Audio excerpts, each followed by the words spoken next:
Hello, welcome to the Daily Bible Podcast. My name is William Hemsworth. Thank you so much for joining me for today's show. Well, today we're going to finish up the narrative that discusses the death of John the Baptist.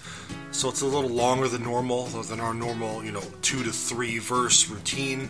We're actually going to be covering 7 verses, but they all intertwine. It should still be a normal time. But this narrative is found in Matthew chapter 14, verses 5 through 12. So again, Matthew chapter 14, verses 5 through 12 say, "And though he wanted to put him to death, he feared the people, because they held him to be a prophet. But when Herod's birthday came, the daughter of Herodias danced before the company and pleased Herod, so that he promised with an oath to give her whatever she might ask. Prompted by her mother, she said, 'Give me the head of John the Baptist here on a platter.' And the king was sorry, and because of his oaths and his guest, he commanded it to be given. He sent and had John beheaded in the prison. And his head was brought on a platter and given to the girl, and she brought it to her mother. And his disciples came and took the body and buried it. And they went and told Jesus." So as you may recall in yesterday's show, John the Baptist was put in prison for calling out Herod and Herodias for having an extramarital affair and leaving their respective spouses and being married to each other. Herod and Herodias did not look too kindly on this, and Herod put John the Baptist in prison.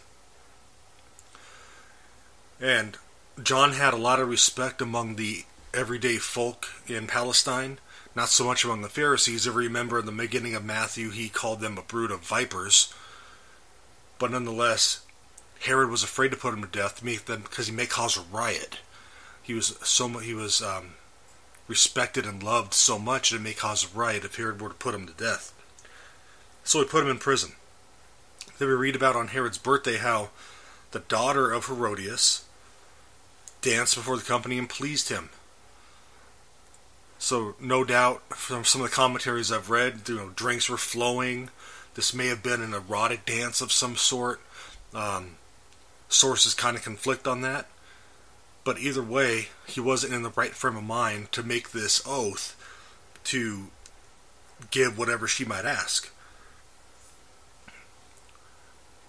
And unfortunately, a mother played her daughter here and told her daughter that, the payment I want is the head of John the Baptist. What a horrible thing for a parent to do to a child. Horrible, horrible.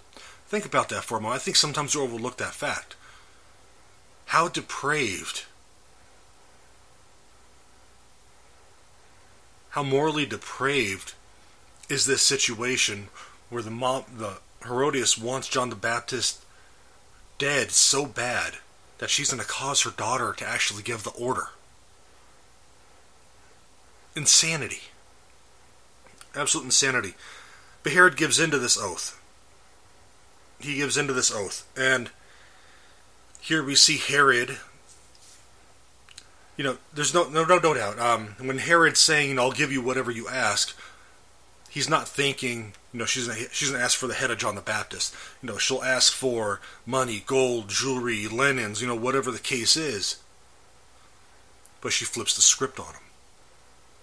And he doesn't want to lose face in front of his company. And he succumbs to peer pressure here. He not only gives an illicit oath, but he condemned an innocent man without trial. And because of that, he's linked to there's a huge link of immorality. It's a huge link of immorality in the Herodian dynasty. And he is no exception. So let me ask you guys a question. Let's pull this all together to our lives today. Are we succumbing to peer pressure? You may say, Will, I'm not going around, I'm not killing anyone, I'm not doing drugs. How do your friends know that you're a believer? Do your friends know that you're a Christian? Do you act differently with church friends than you do with your other friends? It's kind of a form of falling into peer pressure. You don't want to be made fun of with this group of friends, so you're going to act how they act. You're going to do what they do. There's a lot of ways that we can be like Herod in this place. Yeah, we may not be killing anyone, but by succumbing to peer pressure, we may be denying our Savior as well. So it's something to think about. Thank you for joining me on this episode of the Daily Bible Podcast. Join me tomorrow where we go into the feeding of the 5,000. I'm really excited about that. A lot of typology, a lot of symbolism, a lot of great everyday points that we can take away from it as well. God bless you. Thank you for joining me on this episode of the Daily Bible Podcast. Have a great day, and we'll catch you tomorrow.